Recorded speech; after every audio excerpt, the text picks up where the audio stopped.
Baby, andyan ka na pala. You're home early. Mas nauna ka sa akin. What time is your last class? 4 p.m.? Oh, bakit ka nandito? Wala ka bang ibang klase asikasuhin?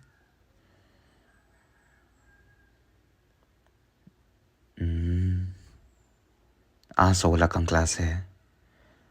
Alright. Me? Kagagaling ko lang dito, galing gumawa ng group thesis, kaya ayun, late ako dumating dito. Sorry dapat kanina pa kita na text. I know, alam ko, I should have listened to you. I should have come home a bit earlier. Anyways, I think dapat matulog ako na maaga. Magiging sobrang abala ko ng ilang araw.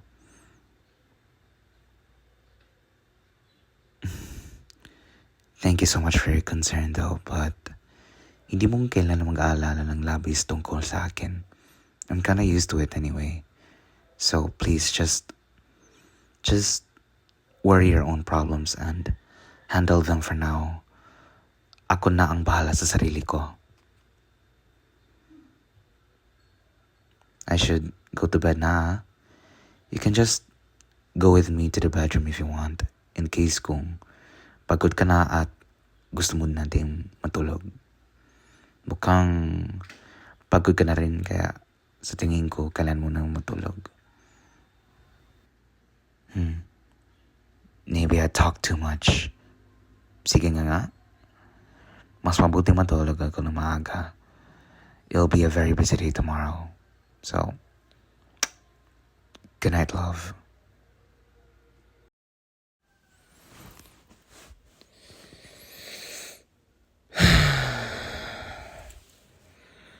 I'm so tired. So much stuff to do. Pwede bang pabigyan lang ako ng araw na ito?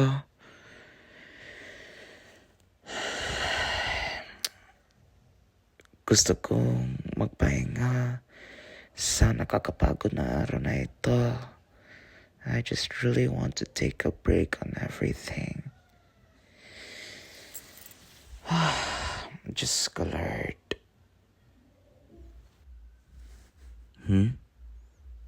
Love, what are you doing?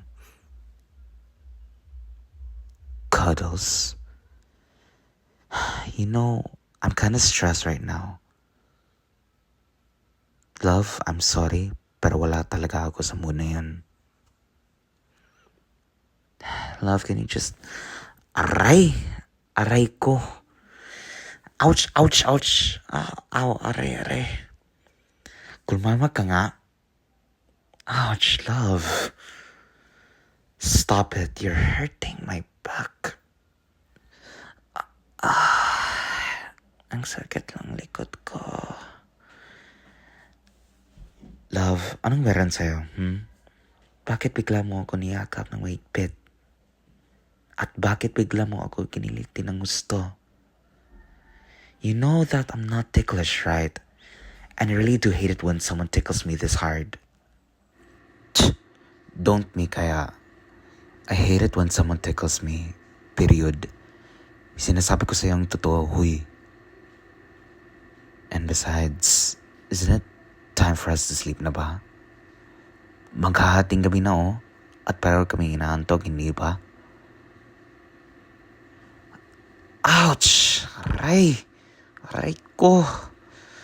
You're too tight, damn it. Love, you're actually hurting me instead of cuddling me. Kung gusto mo ng cuddles, wag lang masyado mahigpit, please.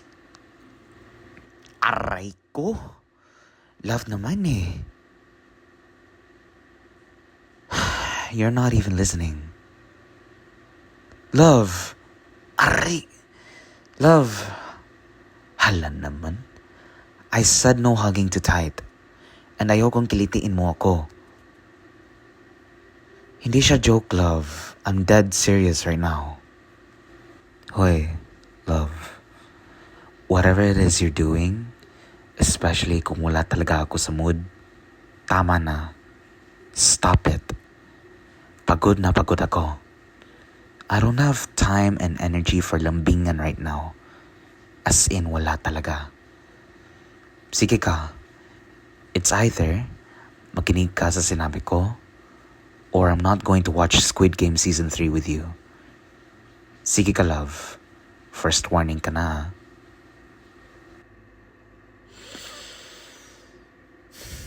Now, we should get some sleep na, love. Like, seriously, we should get some sleep. Aray! Aray ko, love! That's enough. Pasaway ka talaga no? Sabi ko sa'yo, wag mo ko yakapin ng mahigpit at tigilin mo na ang pangiliti sa akin. Wow, energetic ka pa talaga. Tapos ako, I do not have time for lambingan. Sabi ko, wala ako talaga sa mood, okay?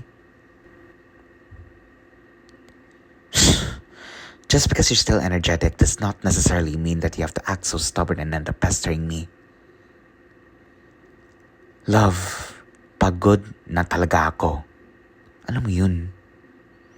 Wala akong oras at lakas para sa lambingan kaya please lang. Aray ko, ang sakit talaga ng likod ko, pati ulo ko. Ang sakit talaga.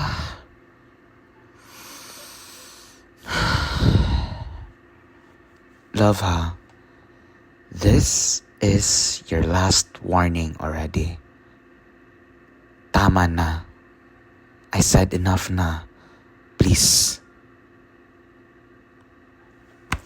Uy, anong ginagawa?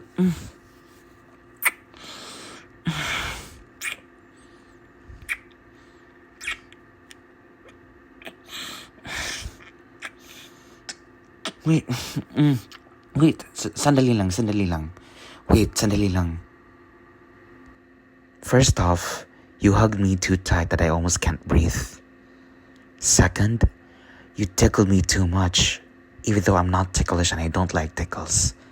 Tapos ano, hinalikan mo ako? Agad-agad? Anong meron sa'yo, mahal? Bakit mo ako hinalikan bigla? Why did you kiss me?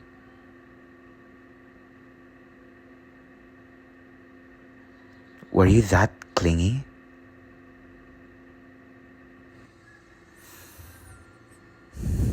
You know, I really appreciate you cheering me up. Oo, na-appreciate ko talaga yun. And to be honest, komportable ko kapag niniyakap mo ko at kung paano mo ako hinalikan. Totoo yan kasi, I'm telling you the truth. I love the way you did that to me, honestly. Pero it's just that I'm tired, love. Sobrang pagod ako eh. I've been busy lately and sorry po talaga if I haven't spent much time with you or acting like nonchalant towards you. I didn't mean to do that. Sorry po talaga. It's just, pagod talaga kasi ako from a very stressful day. You still hugged me even if I told you not to, huh? Sige nga. Hug me tight for as long as you want. You know, I'm longing for comfort after such a tiring day. Ikaw ang aking pahinga.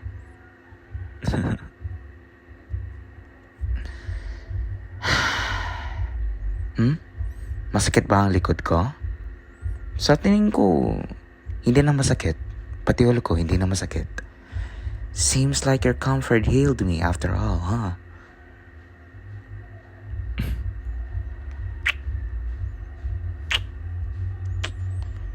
Your lips are soft. Gusto ko yan, ah.